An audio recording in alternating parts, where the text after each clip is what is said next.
Everyone, welcome back to Sharmila's daily life. আপনারা সবাই কেমন আছেন? আশা করি ভালোই আছেন। আপনাদের আশীর্বাদে আমিও ভালো আছি।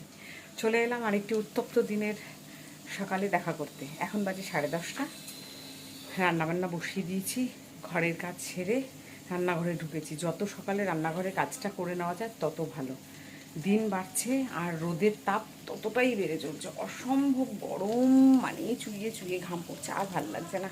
কবে যে এই গরমটা দেশ থেকে বিতাড়িত হবে এখন তাই ভাবছি। যে ছোট ছিলাম তখনও গরম পড়তো, তখনও তাল পাকা গরম হতো, কাঁঠাল পাকা গরম হতো। এখনকার মতন গরম কোনোদিনও দেখিনি। তা প্রথমে ভেবেছি হয়তো বয়স বাড়ছে, গরমের সহ্য সীমাটা আমার শরীরে হয়তো কমে গেছে, যার জন্য এরকম অবস্থা। কিন্তু না, এটা সব বয়সের মানুষকে হয়রান করে দিচ্ছে যে এতটাই গরম। তাতে এখন বুঝতে পারি গ্লোবাল ওয়ার্মিং, সত্যিই তাই। এখন এত বিল্ডিং, গাছ নেই, কিছু নেই। এই যে পরিস্থিতি, চারিদিকে বিল্ডিং, হাওয়া বাতাস নেই, গাছপালা কেটে সব বড় বড় বাড়ি তৈরি করে ফেলেছে। এর জন্য যে সিচুয়েশনটা দায়ী সেটাই হলো আমরা নিজেরা, তাই কি না? যার জন্য এতটা গরম। এখনকার গরমটা সীমা ছাড়িয়ে যাচ্ছে। বৃষ্টি হলেও কোনো লাভ নেই, যেই রোদ উঠছে সেই একই গরম, অসহ্য। যাই হোক, আজকে রান্না বসিয়ে দিয়েছি।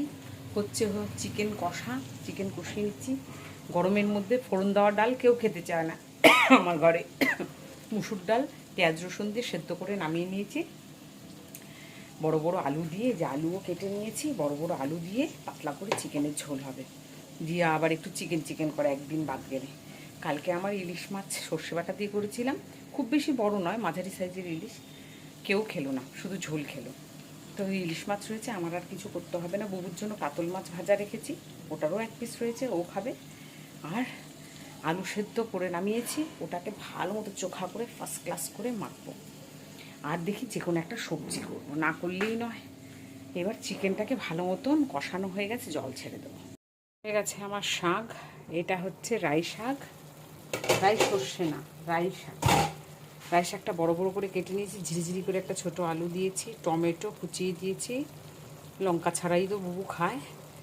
আর হচ্ছে রসুন থেতো করে দিয়েছি, দিয়ে সর্ষের তেল হলুদ লবণ দিয়ে চটকে মেখে, ডাইরেক্ট সর্ষের তেল দিয়ে মেখে একবারে সব কিছু মেখে বসিয়ে দিয়েছি। গ্যাস একদম কম, এই আছে, রান্না হবে। এটা বুবু খুব ভালোবাসে, বুবুর জন্য এইভাবে আজকে একটু করছি। এদিকে ভাত ফুটে গেছে, আর একটু হলেই নামিয়ে দেব।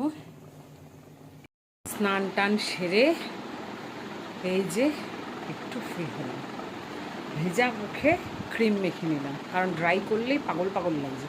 চুলটা এই যে বাঁধা, আর ভেজাইনি। কাল একবারে শ্যাম্পু করব।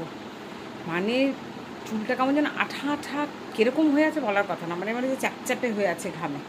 আজকে আর ইচ্ছে হলো না, রান্নাবান্না সারতে সারতে অনেক বেলা হয়ে গেল, অনেক বেলা বলতে কি 1:45 বাজে। তবু আজকে আর ভাল লাগছে না। এক বালতি কাপড় ধুয়ে এলাম, বাথরুমে জড়ো করে রেখেছি, ছাদে মেলতে যাব না, কারণ কাপড় শুকানোর আগে আমি ওখানে শুকিয়ে যাব, স্নান করে গিয়ে শুকিয়ে পাপড় ওখানেই হয়ে যাব। আর পাপড় হতে সময় লেগে যাবে। হ্যাঁ, কমসে কম মিনিমাম 25 মিনিটস তো কাপড় শুকাতে লাগবে। আর তার আগে 5 মিনিটে আমি পাপড় হয়ে যাব। তার থেকে তো ভালো সন্ধেবেলায় আরাম করে কাপড়গুলো শুকিয়ে দিয়ে আসবো, চা টা খেয়ে আরাম করে। ওই সময় আমি একেবারে ফাঁকা থাকি। তো ওই জন্য বালতি বাথরুমে রেখে এলাম। স্নান টান সেরে একটু ফ্রেশন আপ হয়ে এই এখন একটু শোবো। আর শান্তি নেই, শুয়ে শুয়ে একটু এখন মোবাইল দেখবো। কতগুলো ভিডিও আপলোড করা হয়নি, এডিট করা হয়নি, এখন বসে বসে এইসব করবো। তো চলুন একটু রেস্ট করি, মাসি আসবে, ঘর মুছে দেবে। একটু আগে রেস্ট করছিলাম, তখন এলো এক ডোরবেল বাজছে। তো যাই হোক, তা আমি ভেতর থেকে বলছি খোলা আছে খোলা আছে। আমি ভেবেছি মাসি এসছে, মাসি জানে যে একবার দেখে না হয়তো চেক করে ঢুকে যাবে, জানি এই সময়টা আমি একটু রেস্ট করছি কাজ সেরে। তারপর দেখি না, বেজেই যাচ্ছে। তারপরে এসে দেখি একটা মেয়ে পুজোর আগ দিয়ে না নানান কিছু স্ক্যাম বেরোয়, নানান কিছু সেলসম্যান বেরোয়, তো ভয়ও লাগে খুলতে, তা আমি খুলিনি। তারপর দেখি চলে গেল। তারপরে কিছুক্ষণ পরে আবার এলো, আসার পরে তারপর আবার ডোরবেল বাজাচ্ছে। তারপরে ভাবলাম না, একটা অল্প বয়সী মেয়ে, দেখি খুলি কি বলে। তারপর আমি না খুলেই বললাম ভেতর থেকে কে, তখন বলছে কর্পোরেশন থেকে এসছে। তো ভালো কথা, দরজা খুললাম, দাঁড়িয়েছিল বাইরে। তারপরে আমাকে বললো ট্যাক্সের কাগজগুলো দিন। খুঁজে বেড়াচ্ছি, পাচ্ছি না। এনভেলপটা রয়েছে, এনভেলপের উপরে লেখা রয়েছে মিস্টার অ্যান্ড মিসিস। এটা হচ্ছে ওর আইডেন্টিটি মার্ক, যাতে চট করে খুঁজে পাই। প্যাকেট রয়েছে অথচ স্লিপটা নেই। খুঁজে খুঁজে তন্ন পেলামই না। তারপর মেয়েটাকে বললাম তুমি বসো, আমি 2 মিনিট খুঁজছি। বুবুকে ফোন করলাম, বুবু বলে আমি যাই না। বাবা আমাদের শ্বশুরমশাই ট্যাক্সটা দিয়ে এসেছিলো, ওনাকে ফোন করলাম, তুললো না। আমি বললাম কী করি এখন। তারপরে মেয়েটা বললো থাক থাক, অধৈর্য হওয়ার দরকার নেই, এখন খুঁজে না পেলে কোনো ব্যাপার না, ফোন নাম্বার দিয়ে আছে আমারটাতে, পরে খুঁজে পেয়ে হোয়াটসঅ্যাপ করে দিই। আমি বললাম ঠিক আছে। তা যাই হোক, তারপরে সব গুটিয়ে টুটিয়ে রেখে দিলাম। তারপরে দেখি শোকেসের ওপরের থাকে আলগুচ্ছে রাখা একটা সাইডে। তার আগে আবার একটা সাদা কাগজ দিয়ে ঢাকা ছিল, ওই জন্য আমি দেখতে পাইনি। তার পাশে পিঙ্ক কালারের ওইটা স্লিপটা পেয়ে গেলাম। তারপর তো যাই হোক, মেয়েটা তো চলেই গেছে, ফটো তুলে পাঠিয়ে দিয়েছি। তারপরে সব আবার গুছিয়ে এনভেলপে ভরে রেখে দিলাম। তো এই কাণ্ড, ঘেমে অস্থির হয়ে গেছি, রেস্ট তো আমার গেছে। তারপরে ওগুলো করে যখন ঘরে যাব, যে আবার গিয়ে কাঁথাবো, তখন দেখি আবার ডোরবেল, মাসি চলে আসছে। এতক্ষণ মাসি মুছে টুছে গেল। মাসি এসেই তো ফ্যান বন্ধ করে দিবি, আর এক জ্বালা। মুছে টুছে গেল, মুছে টুছে যাওয়ার পরে একটু ফ্যানের নিচে বসে একটু আরাম করলো, গল্প করলো, এই গেল। তা আমি বললাম মাসি খেয়ে যাও, তো মাসি বলছে না না মা, বাড়িতে চলে যাবো কাজ টাজ করে। তো যাই হোক, মাসি চলে গেল। এখন চলুন দেখাই কী কী রান্না করেছি, কারণ অনেক বেলা হয়ে গেল, এখন খেয়ে নেবো, 2 বেজে গেছে। জিয়ার ভাত বাড়বো, তারপরে খাবো। তো আজকে খুচখুচ করে অনেক কিছু রান্না করেছি, তো চলুন শেয়ার করি, দেখি। তারপরে আমিও জিয়ার ভাত টাত বেড়ে দিয়ে খেতে বসে যাব, ঠিক আছে। ফার্স্টে দেখিয়ে নিই, 1 হাঁড়ি ভাত, গরম গরম 1 হাঁড়ি ভাত। আচ্ছা, এই দেখিয়ে নিই, বহু দিন পরে করলাম, বহু দিন মানে কি বহু মাস পর করলাম টমেটো পোড়া চাটনি। আজকেরটাতে লিটল বিট টুইস্ট আছে। এটা পাহাড়ে এই চাটনিটা খুব খাওয়া হয়। তা আজকের মধ্যে লিটল টুইস্ট বলতে, আজকে টমেটো, রসুন, পেঁয়াজ, লঙ্কা পোড়া, এগুলো সব পুড়িয়ে তারপরে খোসা টোসা ছাড়িয়ে মিক্সিতে পেস্ট উইথ লবণ অ্যান্ড লেবু। যারা যারা খাননি, এটা একবার ট্রাই করে দেখবেন। Awesome awesome awesome. মোমো কিনে এনে এই বাটা, এটা দিয়ে খাবেন, বা ঘরে মোমো বানিয়ে খাবেন, বা যে কোনো কিছুর সাথে দারুণ যায়। আর যারা ভালোবাসেন চেটে চেটে খাবেন, তারা থালের কর্নারে এটাও নেবেন, বা এটা দিয়েও ভাত মেখে খেতে পারেন, দুর্ধর্ষ লাগে। আমাদের বুবুর প্রিয় চাটনি, এটা থাকলে কথাই নেই। আজকে এসেই একগাল হাসি আর একটু বেশি ভাত খেয়ে নেবে। এটাও এত ভালোবাসে, আর এটা দেখলে মোমো টোমো নানান কিছু কিনে নিয়ে আসে। এই জন্য এটা বেশি করে বানিয়ে রাখতে হয়। আর এটা আপনি স্টোর করতে পারবেন, যেহেতু এর মধ্যে একটা স্মোকি ফ্লেভার রয়েছে। চাইলে আপনি সর্ষের তেল দিতে পারেন, বাট দরকার পড়ে না অনেস্টলি, খুব ভালো লাগে খেতে। তো এই বানালাম, আমার বুবুর ফেভারেট। এই হলো বুবুর আর একটা পছন্দের জিনিসও বানিয়েছি, যেটাও খুব ভালোবাসে, এটা না দেখাচ্ছি। আচ্ছা, যাই হোক, এটা করেছি কুয়াশ আলু দিয়ে তরকারি। কুয়াশ আলুটা সেদ্ধ করে নিয়ে পেঁয়াজ কুচি, 5 ফোড়ন দিয়ে, ধনে পাতা দিয়ে, একটু টমেটো দিয়ে মাখো মাখো করে তরকারি। অল্প করেই করেছি সব, যাতে বাসি পান্তা না রয়ে যায়। এই করেছি আলুর চোখা। আলুর চোখা করেছি আবার 2 রকম, একটা লঙ্কা ছাড়া, একটা লঙ্কা আলা। এই হলো লঙ্কা ছাড়া। এটার মধ্যে ধনে পাতা আর লঙ্কা ছাড়া, যেহেতু এটার মধ্যে ম্যাগির মশলা রয়েছে ওই। আর এটাতে 3টে লঙ্কা, ভাজা লঙ্কা দিয়ে একবারে ঝাল ঝাল করে আমারটা। আর এটা জিয়া আর বুবুর জন্য। জিয়া তো দুটোতেই টোপ দেয়, জানি এটা খেতে পারবে না, প্রচণ্ড ঝাল। এই করেছি বুবুর জন্য ঝিরঝিরি আলু দিয়ে, টমেটো দিয়ে, রসুন দিয়ে, একবারেই দেখিয়েছি, শেয়ার করেছি। সরষের তেল, নুন, হলুদ সব দিয়ে মেখে, রাই শাক মেখে বসিয়ে দিয়েছিলাম জাস্ট। এটাও দেখে দারুণ, খাবেও খুব ভালোবাসে এটাও।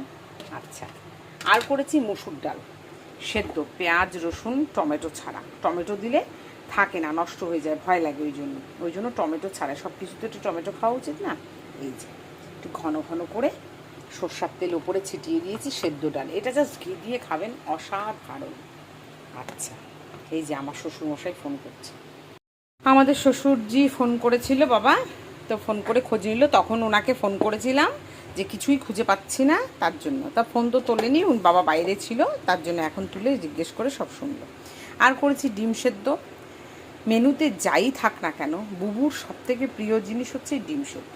ঘরে একবার ডিম সেদ্ধ দেখে নিলে বলে আমি সব খাবো, আমাকে সব দাও, মেনুতে ডিম থাকলে আমাকে দিতেই হবে। ও এতটাই ভালোবাসে ডিম সেদ্ধ। ডিম সেদ্ধ যদি এই 4-5টা 10টা ছুলে ওকে এমনিও দেবেন, এমনি এমনি খেয়ে নেবে, খুব ভালোবাসে। তো যাই হোক, করে রেখেছি। এই হলো ডিম সেদ্ধ, কারণ আলু সেদ্ধর সাথে কম্বিনেশন ডিম সেদ্ধ পাঁপড় ভাজা, ও মাই গড অসাম। আচ্ছা বাবারে, এটা কি ভারী। আর কারণ আমি তো রাতের বেলায় বেশিরভাগই ডিম আলু সেদ্ধ, তার মধ্যে আলু সেদ্ধটা আছে না আজকে, ওহো। আর এটা করেছি চিকেনের লাল লাল একেবারে মানে পিওর বাঙালি ওয়েতে বানানো বড় বড় ধামসা আলু দিয়ে ঝোল। এই হচ্ছে জিয়ার জন্য। জিয়া কেন, আমিও খাবো এটা আজকে। আজকে দেখে নিয়ে বড্ড লোভনীয়। এদিকে আমার ইলিশ মাছও রয়েছে। আর এই যে রয়েছে, পড়িস না বাবা, হ্যাঁ ঢেকে রাখি। এই যে আমার রয়েছে আবার ইলিশ মাছ, কালকে করেছি এটা, এটা আজকে রয়েছে। এখন একটু গরম করে নেব। ওরা ঝোল টেস্ট করেছে, বাট মাছ খাবে না। কি আর বলবো বলুন। এই যে বড় বড় টাইপের ইলিশ মাছগুলো মধ্যেখান দিয়ে 2টো টুকরোই করেছি, মানে জাস্ট গোটা মাছের মাথা আর লেজা, এই 2টো টুকরো। তা আরও ফ্রিজে রয়েছে কাঁচা, তো এটা এখন আমাকেই শেষ করতে হবে, ওরা কেউ খাবে না। আর বুবুর জন্য কাতল মাছ ভাজাও রয়েছে ফ্রিজে, ও তো এখন দিনে খাবে না, রাতে খাবে। ওকে গরম করে কড়কড়া করে ভেজে পেঁয়াজ রসুন দিয়ে দেবো। আর ওই যে আর দেখাচ্ছি, 1 ডাব্বা পাঁপড় ভাজা ভেজে রেখেছি। তো চলুন এখন খাওয়া দাওয়া করব, খেয়ে নিই। ভাত বাড়ি আগে আমার মেয়ের জন্য, মেয়ে তো আজকে খুব খুশি হবে এই চিকেন দেখে। চলুন ভাত বাড়া যাক। আজ খেতে বসে এক কাণ্ড। আজকে এত কিছু রান্না করেছি, তা আমি ভাবলাম যে না, দিনের বেলা এগুলো কিচ্ছু খাবো না, কারণ আমি রাতের বেলা মাছ মাংস খেতে চাই না, আমার একদমই ভালো লাগে না। তো আমি ভাবলাম যে রাত্রেবেলায় ঝাল ঝাল আলু সেদ্ধ, ডিম সিদ্ধ, ডাল সেদ্ধ এগুলো দিয়ে পাঁপড় ভাজা দিয়ে খাবো, তো এবেলা চিকেন দিয়ে খাই আর মাছের ঝোলটা খাই। তো এই বলে ওই নিয়ে চিকেনের ঝোল পাতেই নিয়ে নিয়েছি, আর মাছের ঝোলটা প্লেটে বেড়ে নিয়েছি মাছ। তো এবার খেতে বসেছি। মাছ দিয়ে না, সবার ফার্স্টে চিকেন দিয়ে ভাত খাচ্ছি, বেশ খাওয়া হয়ে গেছে শেষের দিকে, আর 1 ডলাই আছে হয়তো। খেতে গিয়ে কী মনে হলো, এটা দিয়ে একটু পাঁপড় ভাজা, এক্সকিউজ মি, এটা দিয়ে পাঁপড় ভাজা দিয়ে খাবো। তো পাঁপড় ভাজা দিয়ে খেতে নিয়ে ডাব্বা থেকে পাঁপড় ভাজা বেরও করেছি, বের করে বা হাত দিয়ে বের করলাম, বের টের করে ডাব্বা আটকে আবার রেখে দিচ্ছি। রেখে দিয়ে হাতটা যে রিটার্ন আনছি, হাতটা আমার থালাতে লেগে ব্যাস টোটালটা নিচে উল্টে পড়ে গেল সোফার কর্নারে। পুরো থালার ভাত সব কিছু সহ, সব কিছু বলতে পাতে শুধু একটু আলু সেদ্ধ নিয়েছিলাম, লোকটা সামলাতে পারছিলাম না। পাঁপড়টা সদ্য নিয়েছি, 1 কামড়ও দিইনি, সব কিছু। তারপরে কি করব, 1 পিস চিকেনও ছিল। হয়রান হয়ে গেলাম দেখে, কান্নাও পেয়ে গেল, এক তো গরম ওই ঘরে। তারপরে সাথে সাথে হাত ধুয়ে সেই ভাত টেবিলের তলা অবধি চলে গেছে, টেনে কেচে তুলে তারপরে ভাতগুলো সব ফেলে দিলাম, টেবিলের তলা মুছে পরিষ্কার করলাম, সব করে টোরে হাত ধুয়ে আবার ফ্রিজে সব খাবার ঢুকিয়ে দিয়েছি। আমি খাওয়ার বেড়ে, জিয়ার খাওয়ার বেড়ে, আমার খাওয়ার বেড়ে, তারপর সমস্ত খাবারগুলো আমি ফ্রিজে ঢুকিয়ে রাখি। এবার কি হয়, যাতে আমার খেয়ে দিয়ে কাজ করতে না, মানে আমি খেয়ে দিয়ে কাজ করার মধ্যে পড়ি না। তো আমি ভাবলাম যে যাক, তাহলে তো আমার সব কাজ হয়ে গেছে, খেয়ে দিয়ে জাস্ট একটু টিভির ঘরে কিছুক্ষণ টাইম স্পেন্ড করবো, যতক্ষণ একটু মুভি দেখি, তারপরে গিয়ে শুয়ে পড়বো। তো এই করতে গিয়ে আমার এই কাণ্ড। এবার খাওয়া দাওয়ার তো সব ফ্রিজে, আবার হাত ধুয়ে আলাদা থালাতে আবার ভাত ফ্রিজের থেকে বার করলাম, থ্যাঙ্ক গড গরম ছিল, সদ্য ঢুকিয়েছিলাম যেহেতু। তারপরে আবার বের করে ভাতটা বেড়ে, মাছের ঝোলটা টেবিলেই ছিল প্লেটে, আবার বেড়ে নিয়ে তারপরে ভাত খেতে বসলাম। তারপরে ভাবলাম আর একটা পাঁপড় খাবো, আমার তো ভয়ই লাগছে। তারপরে টেবিলের উপরে প্লেটটা রেখে তারপরে পাঁপড় বা হাতে বের করে তারপরে খেলাম। এই হলো কাণ্ড, মানে খাওয়া থেকে খাটনি বেশি। এক তো বাইরের ঘরে গরম, মনে হয় যেন ওই ঘর থেকে যেই খেয়ে দেওয়ার সময় নষ্ট না করে টিভি বন্ধ করে সাথে সাথে এই ঘরে চলে এসেছি, মনে হচ্ছে ওই ঘর থেকে কুলির কাজ করে আসলাম, মনে হচ্ছে একরাশ। এতটাই গরম ওই ঘরে, মনে হচ্ছে যেন আমি বোঝা বয়ে, ওই ঘরে কেউ আমাকে এত খাটনির কাজ করিয়েছে, বোঝা বয়ে আমি একেবারে হাপিত্তেশ করছি। এই অবস্থা, কাজ তো কোনো কারুরই কম নয়, কুলি হোক যে যেই হোক, সবার নিজস্ব কাজ আছে, তাই না? তাদের কাজেরও নিন্দা করা উচিত না। তারা এত খাটনির কাজগুলো করে, মানে এটা একটা বিশাল ব্যাপার। তাদের কাজের কোনো সীমা নেই। এইভাবে সবার বোঝা বয়ে বেড়ায়, এদের হ্যাটস অফ, এদের কাজের খুব প্রশংসা করি। কিন্তু যদিও আমার আজকে নিজের পরিস্থিতি মনে হচ্ছিল যেন আমি কত বোঝা বয়ে ওই ঘরে রেখে আসলাম, এই কাজ আমাকে করতে হয়েছে। আমার পরিস্থিতিটা এইরকম। তো যাই হোক, খেয়ে দিয়ে আর এক তিল সময়ও নষ্ট না করে থালা টালা রেখে এসেছি। আমি সন্ধেবেলায় সন্ধে টন্ধে দিয়ে তারপরে যখন চা করতে যাই, চা বসিয়ে দিয়ে তারপরে আমি বাসন কুসন মাজি, কারণ আমার খেয়ে উঠে বাসন মাজতে ইচ্ছা করে না এই সময়টা। কি আর গরমের মধ্যে ওই ঘরে দাঁড়িয়ে থাকি। তাই এসে এই ঘরে এখন এসি ছেড়ে রেখেছি। এসি ছেড়েই গেছিলাম এই ঘরে, যাতে একটু রেস্ট করতে পারি। জিয়া মাটাও চলে আসবে, 4টায় ঢুকবে পাক্কা। এই গরমটার মধ্যেই লম্বা রাস্তাটা হেঁটে হেঁটে আসা, গরমের মধ্যে মেয়েটা আমার রোদে পুরো কালো হয়ে গেছে, পুরো ট্যান পড়ে গেছে চেহারা। তো কী করা যাবে গরমের মধ্যে? এখন অত দূরে ঢ্যাং ঢ্যাং করতে করতে দাঁড়িয়ে থাকাটাও বিশাল ব্যাপার, রোদে গিয়ে অতক্ষণ দাঁড়িয়ে থাকো। তার জন্য যাই না, সব দিন একা একাই চলে আসে। ওকে বলেছি যেদিন শরীর টরীর খারাপ লাগবে সেই দিন মোড়ের দোকানের আঙ্কেলকে ফোন করতে বলবি, আমার নাম্বারে আঙ্কেলের থেকে ফোন নিয়ে আমাকে একটু ফোন করে দিবে, আমি পৌঁছে যাবো। ওখানেই বসে থাকবা, তোমাকে কোথাও যেতে হবে না, দোকানে একটু বসো, আমি চলে আসবো। তো বলেছে মা ঠিক আছে। এই হলো কথা। আর কী বলে ওটার নাম, কষ্টও লাগে এই গরমের মধ্যে, কিন্তু কি করা যাবে, এই গরমটাও কমছে না। আর এইদিকে বাচ্চা কাচ্চার পরীক্ষা শুরু হয়েছে, সব বাচ্চাদের এই কষ্ট। আর ওই গরমে হেঁটে সেই 4তলায় ওঠাটা আমার মেয়ের আরও একেবারে, তার মধ্যে হেলদি যেহেতু, ওর পক্ষে তো আরও হেলদি। দেখবেন যারা হেলদি হয় তাদের না সব কিছুতে হাঁসফাঁস লাগে না, অস্বস্তি লাগে। আমার ওকে দেখে কষ্ট লাগে, ইয়ে হচ্ছে কথা, কী আর করা যাবে। বাচ্চাকালে এই সময়টা খুব কষ্টকর, জীবন যায় খুব কষ্টকর। আমরা দিনটা পার করেছি, আমরা জানি তো। সে স্কুল থেকে হাঁপাতে হাঁপাতে আসতাম, সেই খেয়ে দিয়ে আবার সেই পড়তে যাওয়া, দৌড়তে দৌড়তে, মানে ওই সময়টা মনে করলে বিশাল দুঃখ লাগে। সেরকমই এখন সেই সময়টা চলছে বাচ্চাগুলোর, দিয়া আমার মেয়েরও চলছে, সবার বাচ্চাদেরই চলছে। ঠিক আছে, অনেক জ্ঞান দিলাম, ভালো লাগছে না। এখন একটু বালিশে একটু কাত হওয়ার পালা। অপেক্ষা করি মেয়ে কখন আসবে। মেয়ে এসে ঘরে ঢুকলে ওকে দেখে শান্তি, দরজায় ছিটকিনি দিয়ে বন্ধ করে তারপরে আমি একটু রেস্ট খেতে বসে তখন। Good evening everyone. এই যে সন্ধেবেলায় চা নিয়ে বসে পড়লাম বাইরে, ওই ঘরে স্যার পড়াচ্ছে তাই বারান্দায় গেলাম। না হয়তো বারান্দায় আপনাদের দেখাতাম যে কি সুন্দর বৃষ্টি পড়ছে, বেশ ঝিরিঝিরি, মানে ঝিরিঝিরি একদম নয়, যাতে একটু জোরে মানুষ ভিজে যেতে পারে এরকম বৃষ্টি পড়ছে বাইরে। আর সাথে ঝোড়ো হাওয়া, যে ভালো লাগছে বলার কথা না, খুব সুন্দর। মা ফোন করে গল্প করলে এতক্ষণ, মাদের ওখানে হাওয়া দিয়েছে, সেটাও বন্ধ হয়ে গেছে, বাট ঝিরিঝিরি পুষ্প বৃষ্টির মতো পড়ছিল, সেটাও বন্ধ। হ্যাঁ, বললাম দাঁড়াও আমি কিছুটা পাঠাচ্ছি।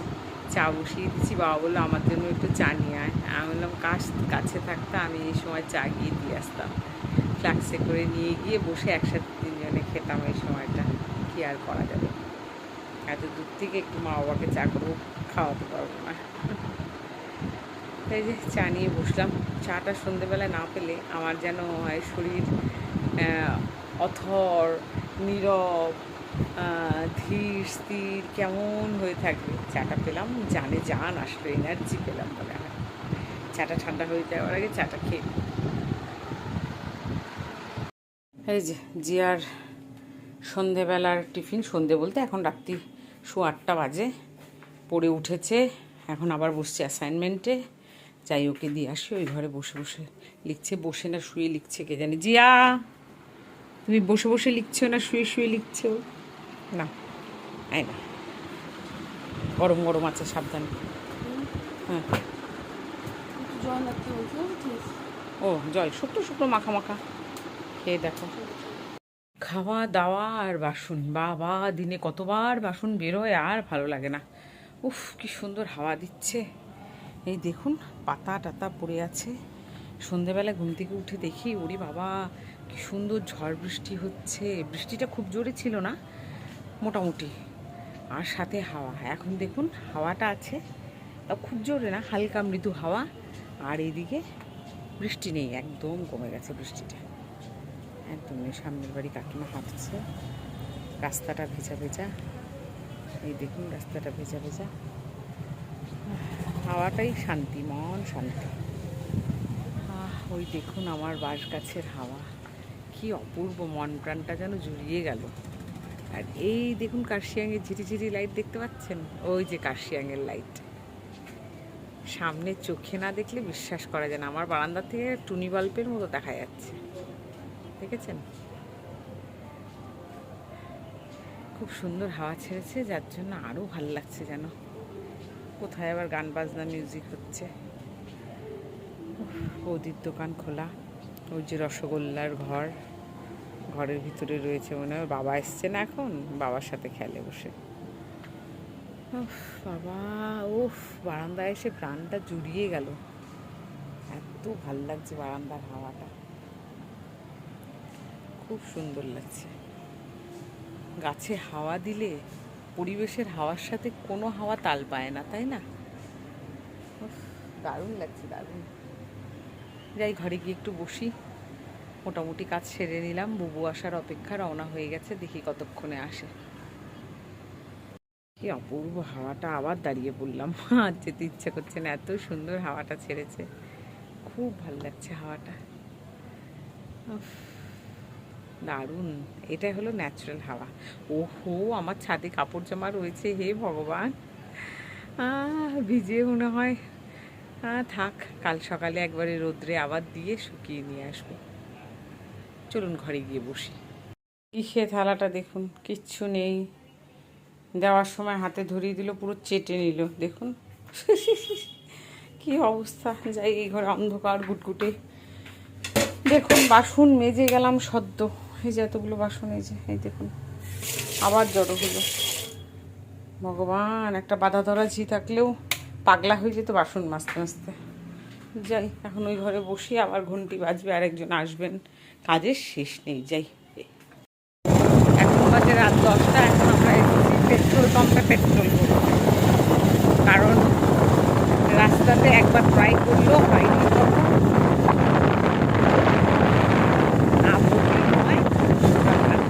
পেট্রোল কিনে গেল।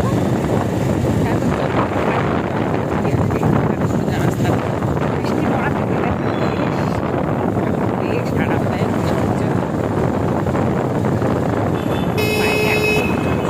খাবারের দোকানগুলো খোলা আছে, সোজা সোজা সোজা খাবারের দোকানগুলো খোলা আছে।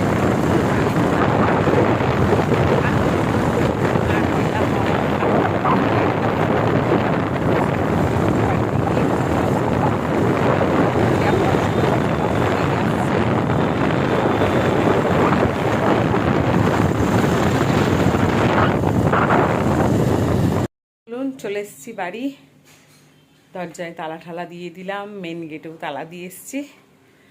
তো এখন বাজে প্রায় 10:30। এখন আর ভিডিওটা বাড়াচ্ছি না, আজ এই পর্যন্তই। এখন গিয়ে চেঞ্জ করে খাবার দাবার গরম টরম করবো, তারপর খেতে বসবো।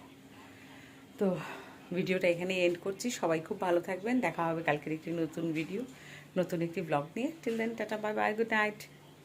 সবাই ভালো থাকবেন। আর যারা যারা সাবস্ক্রাইব করেনি, please do subscribe my channel. Like share comment तो बनता है। चलो टाटा। জিয়ার ডিনার রেডি, যাই ওকে এখন দিয়ে আসি, আমাদের খাবারগুলো গরম হচ্ছে।